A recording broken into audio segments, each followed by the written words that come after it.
But just walking around here, just along the stream, I came across this. Not sure if it's just naturally made or something stepped down onto the bank here. If those are toes, that's pretty cool. If not, still kind of cool looking. But yeah.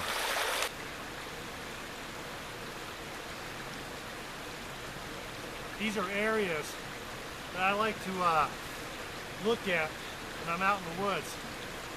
This would be a nice area for something to walk across and snag a little bit of hair. I'm not seeing any, but never hurts to check.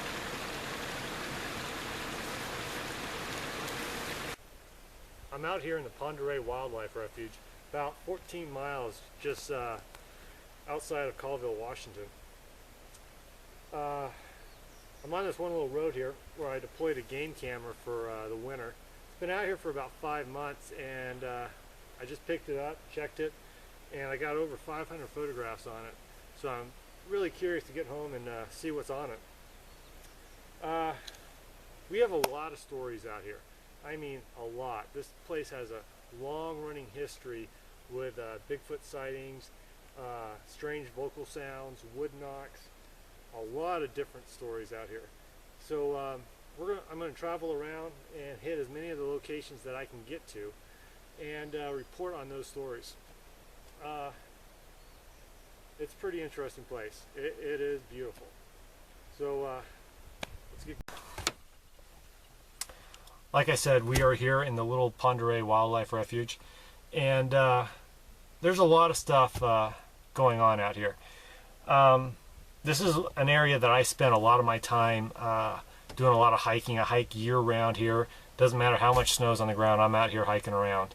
I have found a few tracks out here, and there's a lot of stories from this area.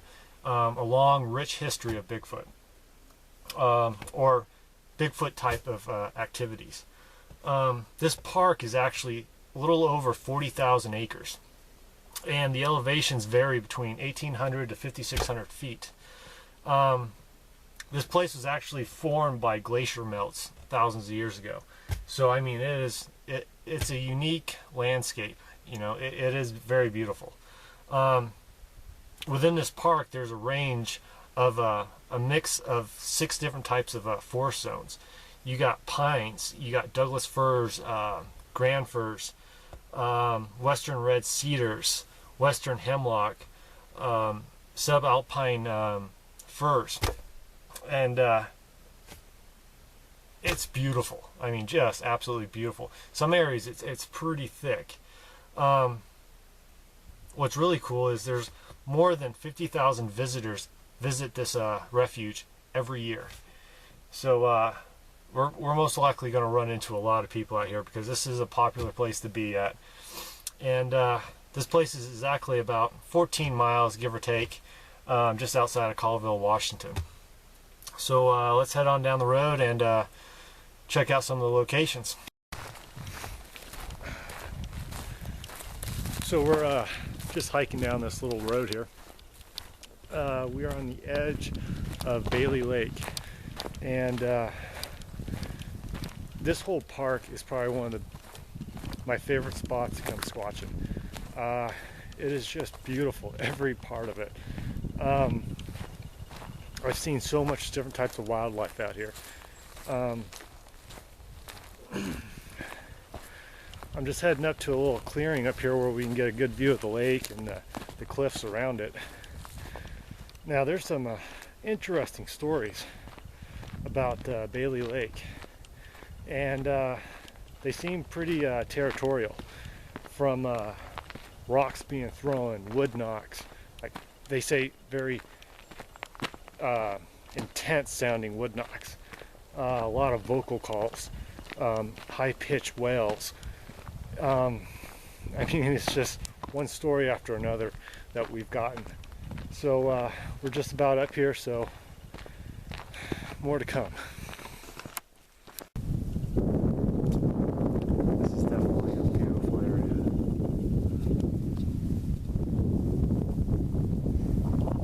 Buddy and I hiked around this entire lake a couple years ago, and it is thick in some of those areas. We actually had to bushwhack our way through some of the spots.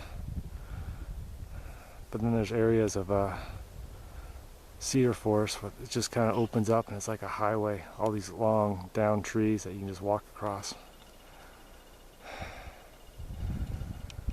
Yeah, supposedly there's a lot of vocal sounds and howls coming from this area, and with these rock cliffs on both sides of this lake, I'm sure this place just echoes. Now there's been a few fishermen who have been out here in like kayaks and stuff and canoes doing some fishing early in the morning, and they would hear you know, really powerful wood knocks, vocal sounds. One group of fishermen actually said they had rocks thrown at them from the tree line.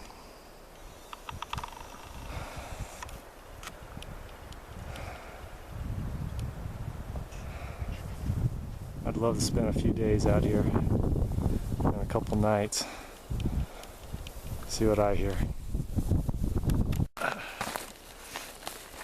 Like I said, my buddy and I hiked around this entire lake one year, and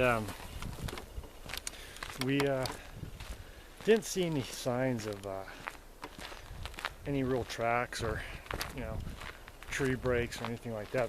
That didn't seem out of the ordinary until we got to this side of the lake, and we came across this large boulder, and on the face of it was a lot of tree moss, and there was one section of tree moss, like right in the middle of the rock, that was missing, which I thought was a little odd. And it was a good sized boulder. I mean, it was sitting off the ground about maybe 5 feet, and this one center of tree moss was just missing. Well, it happened to be laying on the ground right in front of the boulder. So I picked it up, and it was a pretty good sized chunk of tree moss. And when I turned it over, there was a large impression in the moss. You could see a toe or two, and it was kind of odd. Whatever had stepped up on that rock had to have a good stride of at least 4.5 to 5 feet. I mean, it was at least 13 inches long, the impression. So I mean, it could have been a bear, but I didn't see any signs of extra tracks or anything like that. It was just the one. If it was a bear, you would think it ripped off more of the tree moss than just that one little section. I have found a series of tracks in this Oreille wildlife refuge, and I'll try to add those photos in with these stories, so at least you guys can see what I found in these areas.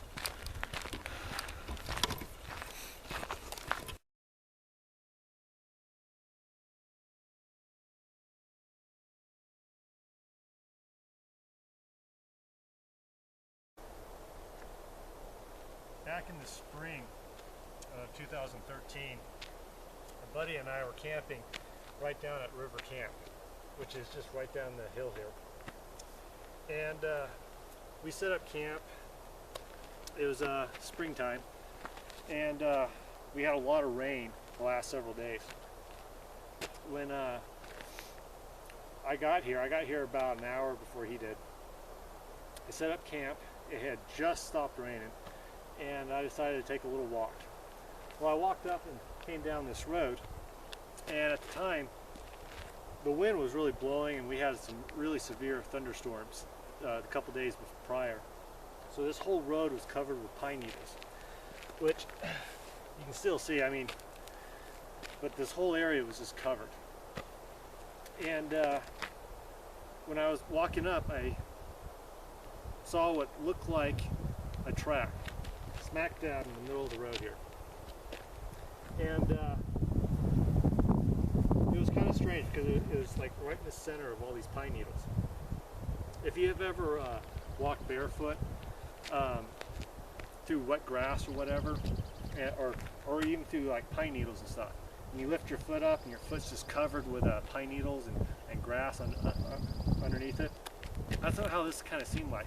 So I was just kind of picturing something that stepped in the middle of the road with wet feet, lifted it off, and left an impression. The ground's pretty hard packed. We did see some impressions, possible impressions, in the grass on both sides. And the track was just dead center in the middle of the road. And I measured this road out, and it was at 8 feet. And the footprint was smack dab in the middle, so that's at least a 4-foot stride from the grass edge to the center of the road to the next edge. It was an interesting find. It was the only track that we found, and it looks like a track. We didn't cast it because it was so shallow. I mean, it was just in the pine needles. So I'll post a picture of it with this video.